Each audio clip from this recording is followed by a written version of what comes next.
Hello, everybody. I'm here with my friend and roommate, Mr. Charles Bruto.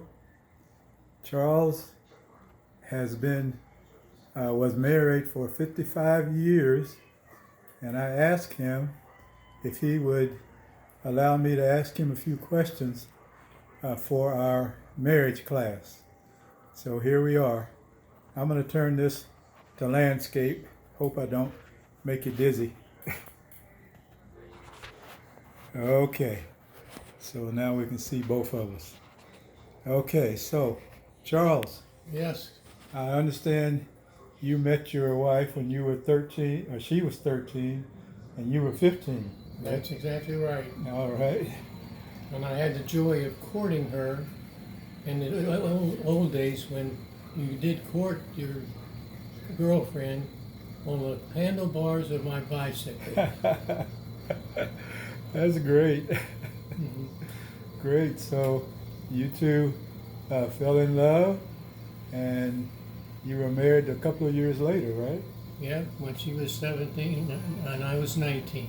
Okay. God Great. blessed us with a pastor who said marriage is not about who you are, but it's about who Jesus is in your life.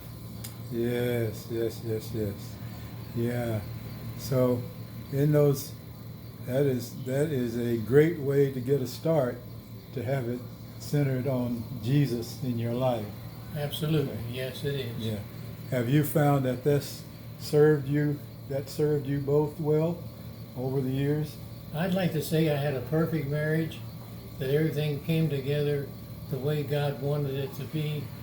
But I have to tell you that there were humps and bumps along the way that made me stop and say, is this really true?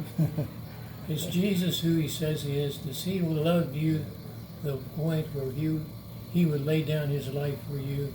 And I always keep coming back to the answer, yes, he does. And in a marriage, that is where life really begins, having a relationship with Jesus. Yes, yes. Thank you so much. Thank you so much. The relationship with Jesus. Keep coming back to that. Yes, we do. Yes. Yeah. Now, I understand that if I remember, you and your wife taught Bible classes together. We did. We shared the opportunity to do that. We were at the time young kids, right out of high school, going off to college, trying to find our way, and wouldn't you know it, God had a plan for our life. Wonderful. That's wonderful, Charles. Now, let's see. I want to ask you about. Now, you said there were some humps and bumps along the way.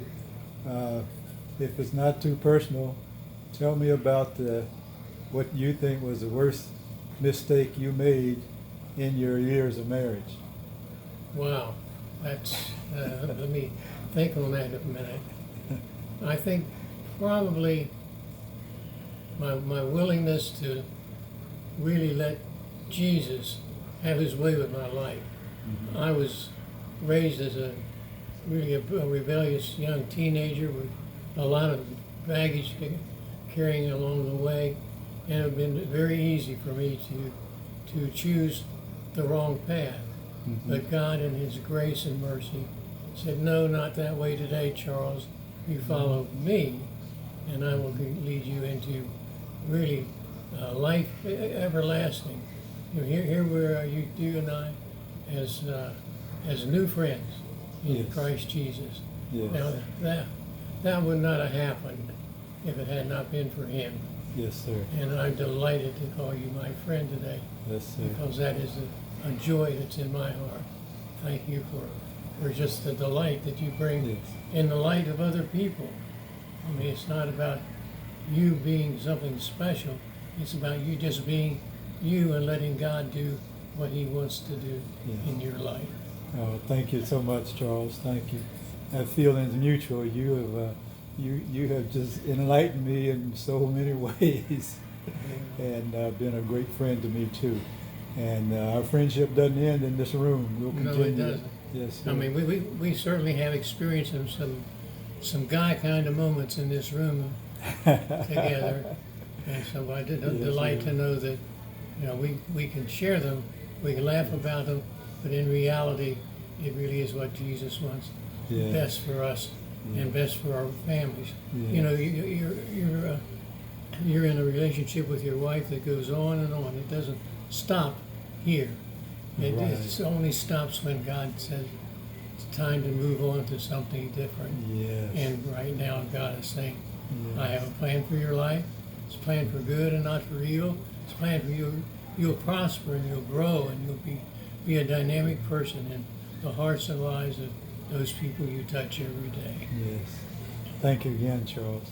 Now, Charles, now you were married for 55 years. Yes. And you were telling me that you've been in this. Oh, yeah, that's beautiful. Let me see that. Yeah, still got that wedding band. That's wonderful. Now you said your wife passed, I guess, about 5 years ago, was it? 7 years ago. 7 years ago. Okay. Did she have a long illness? She had, no, actually, it was a relatively short illness. She came down with breast cancer. Mm-hmm. She opted not to pursue the chemical approaches to dealing with it. Mm-hmm. And her passing was grievous, but it was a joy. We had truly a celebration to her life and what she meant. I mean, we have right now we have 19 children, grandchildren, and great-grandchildren. Yes. So we have been blessed and delight in the journey that he's put us on. Yes. And that again is wonderful. Now, some of the families that are going to be seeing this are somewhere with the young children right now. Mm-hmm. Some of them teenagers, but most of them young children. So if you had to give a piece of advice to young married couples about how to live in their marriage, what would you say to them? I would say that I am always second and not first. Mm-hmm. It is not about how much I can love Jesus or how much he can love other people through me, but it's truly a relationship where God says, I want you and you're mine, and we're going to do this together each step of the way. Mm-hmm. Wonderful. Well, that's great. I'm about out of questions right now. Okay, well, I'm about out of gas. Yeah, I know. Folks, I'll tell you, this particular illness with COVID and pneumonia and all the things associated with it, the worst part about it is it keeps you drained all the time. Yes. And it's you breathe, but it's always short breaths. It's hard to take deep breaths. So we tire out pretty quick. Yes, we do.